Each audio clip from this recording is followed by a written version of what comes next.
โซเอ e-shopping เนาะมื้อนี้พวกเรามีสินค้ามานำเสนอให้ทุกท่านกันอีกแล้วมื้อนี้ก็จะเป็น Samsung Galaxy S8 และ S8 Plus กำลังมาแฮงฮอตฮิตกันเลยตอนนี้เนาะ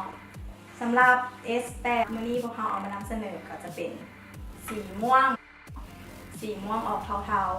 ส่วนเครื่อง S8 Plus นี่แม่นสีดำเนาะ Midnight Dark เนาะสีด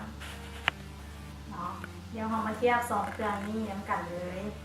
S8 Plus ก็จะมีขนาดใหญ่ขึ้นกันหนึ่งเนาะบางตัวนี้จะเป็นขอบบ่มีขอบและกับบ่มีปุ่ม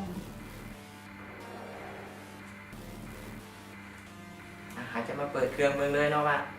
ทั้งสองเครื่องนี้เป็นหน้าตาจะเป็นแบบใดเนาะเครื่องนี้เป็น S8 Plus ส่วนตัวนี้ S8 ธรรมดาโดยทางด้านหลังจะเป็นกล้องมีกล้องเรื่องนี้แฟลชแล้วก็สแกนลายนิ้วมือส่วนด้านหน้านี่ก็จะเป็นพวกกล้องแล้วก็สแกนม่านตาสำหรับระบบปฏิบัติการของ Android นี่ทั้ง2รุ่นนี้จะใช้ Android 7.0 เป็นเวอร์ชันใหม่แล้วก็ที่มาใหม่เพิ่มมาใหม่แมนจะเป็นบอนซ่าเป็น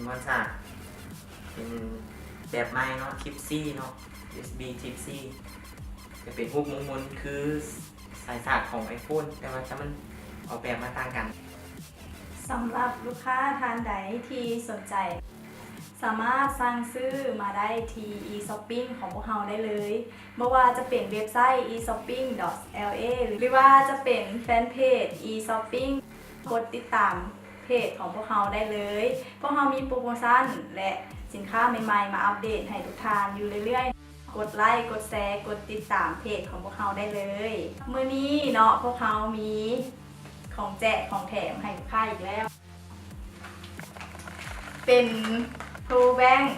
สำหรับลูกค้าท่านใดที่กดไลค์กดแชร์โค้ดนี้เนาะเขาแจกให้เลยโปรแบงค์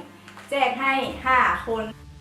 สำหรับลูกค้าท่านใดกดไลค์กดแชร์เปิดเป็นสาธารณะเขาแจกให้เลย5คนเขาจะมาเล่นนอกเอาผู้โชคดี5คนเท่านั้นเนาะ